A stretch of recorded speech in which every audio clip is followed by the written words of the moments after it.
My guy Carmelo Anthony signed in Portland. This after a 4-8 pitiful start for Portland. Can Melo come in and make the difference? And what's wrong in Portland there, Nick Howard? I think it's early in the season. Like, you can't really judge him just yet.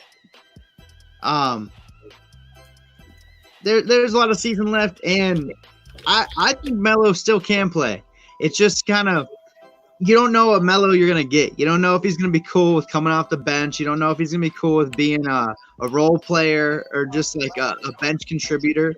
But I forget the actual statistic, but I heard it on Undisputed for the past couple of days that he's in with like the highest scorers late in past their 12th season in the NBA, like with LeBron, with Wilt, with Kareem, I think, and then one other. So I give a lot of credence to his game. Like some of the best to play, like Kobe, like LeBron, like D-Wade, they really like his game. They see him as a mismatch.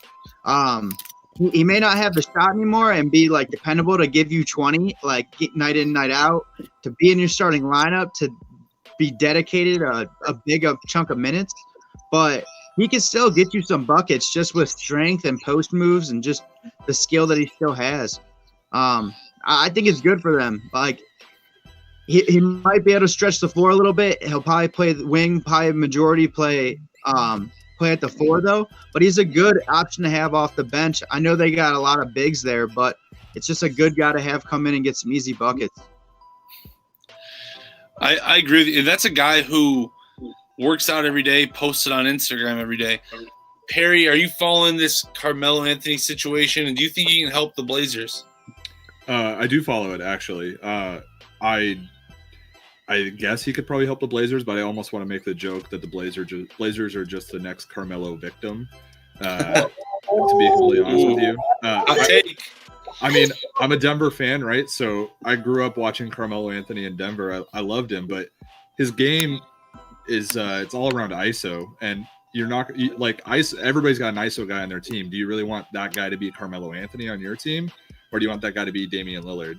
And I want it to be Damian Lillard. So I don't know if he helps him or hurts him. It's just I wouldn't have signed him had I been the Blazers GM.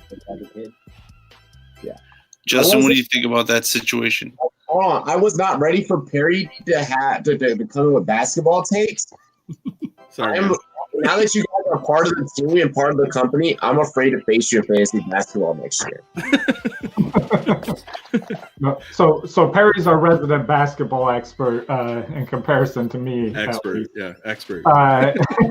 I couldn't give you a good take on this, but I am grabbing all the fantasy questions from Twitter and posting them into the chat on here for you. Thank you. Nice. You have to do a rapid fire. 2-second answers. What's up, Melo? So Melo, can he help the Blazers? Dude. I mean, as long as we get hoodie Melo, can I get Melo with the hoodie on? I need that Melo, bro. But I mean, if we don't get Olympic hoodie Melo, then we're not getting good Melo. I think age has possibly gotten to him. Do I want to see him do damn good? Oh, please, with everything in you, do good. Please do good. And that's what would make me happy.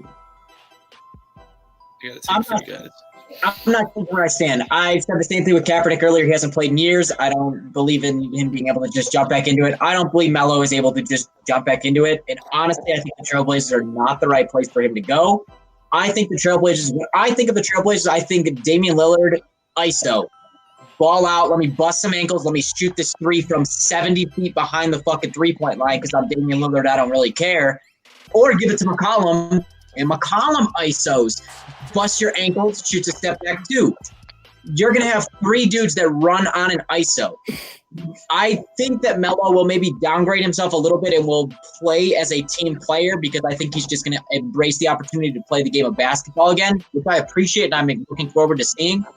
But honestly, I don't like the idea of these three guys being strictly ISO dudes. It's what scares me about Brooklyn. When KD and Kyrie are going to play together, these are ISO dudes. Yeah, it works out well because you're both separate spots. Honestly, those two can work out well, but Dame's not looking to make passes like that. Melo is definitely not looking to make passes like that. McCollum is not known for his passes. This is going to be three ISO dudes, and I just don't know if I like it. Can it work? Yes, absolutely. I mean, shit, you can walk down the floor and be like, yo, ISO every time, and each one of them can switch up who has the ball at what time, and they can all put up 20 points a game and score. But I think it's going to be sloppy basketball. And as much as everyone here has watched the Warriors the last couple of years and appreciated their ball passing, their finesse, how much everybody touches the ball, all five of them touch the ball at certain times, and they still score and put up buckets. And it's beautiful to watch. It's like an Italian when he just watches a pizza come out. It's a beautiful pizza. Like, that is not what I think Melo brings to these guys. I hope all hell that Melo does well and he at least gets his spot back in the NBA because I love Melo, but I don't like him on a Blazers team that is mainly ISO right now. That was the Chicago in you coming out. Jordan Love. Let's remember that Carmelo has to play defense too. So, which is scary. Do you trust that? No. Oh, hell no. Jordan Love, give me your take before I blow you guys away. Fuck yeah, JD. Okay, I just did a quick little research. The Blazers are 15th in offensive efficiency and 19th in defensive efficiency, both being middle of the pack and resulting in them being 4 and 8, 13th in the West. Adding Melo is going to give them scoring on the wing, which is something they very much lack. Outside of Rodney Hood, you have Mario Hezonja on that bench and Nasir Little. Nasir Little is a good defensive player. Other than that, you're not getting anything. Last night, Hezonja started at the 4. Melo can play a small ball 4, which is something that's going to provide them while Nurkic is out. It could work, of course, but like you said, Ty, I completely agree. The 3 ISO is not going to work at all. They're going to need Melo to find a designated role on that wing and just play his position. I agree with you guys and disagree with you. I agree with the last thing that Ty said about just how it could work. But what I'm going to say is that there is no better place for Melo than Portland, because Damian Lillard will provide the spacing. Like, literally everywhere else Melo goes, he's a detriment. But what they don't have is what you just talked about, Jordan Love, is where they don't have that guy off the bench who can ISO the ball. So when Damian Lillard is going ham for 38 minutes, what about that extra 5 minutes where you just need someone to grab the ball? And yeah, you could say McCollum, but McCollum works well with Lillard. So you just need a guy to kind of like come in and shuffle it up a bit at the end of the bench, probably less than 10 minutes a game. Anthony Simons has been doing that for them. Well, you have 2 guys. Like, yeah, you need more than one guy to do that, basically. You need a little bit of depth, is my point. And, yeah, I have seen him a little bit. Let me stick with you on this next take. But the reason I say it's going to blow you away is because I was the one saying last year how he'd be horrible on the Lakers. He'd be horrible, and he would. He would take away from them. He's not going to take away from Lillard. Lillard's not going to let him take away from him. Damian Lillard's the MVP right now. Like, if they can get the wins up, then yeah, I agree with you. Yeah, no. If the Blazers are, like I said earlier, if the Blazers are a top 4 seed in the West, Damian Lillard is going to be the MVP. They have injuries and they don't have that much depth. But I'm going to stick with you. Thanks for watching Rumboyz After Dark clips. Remember to join us next Friday at 9 p.m. Eastern Time, live exclusively on Rumboyz.com, Sportscaster.com, and YouTube. Remember to go to Rumboyz.com for more sports. The sign-up is free, the membership is free, dilly-dilly, and God bless.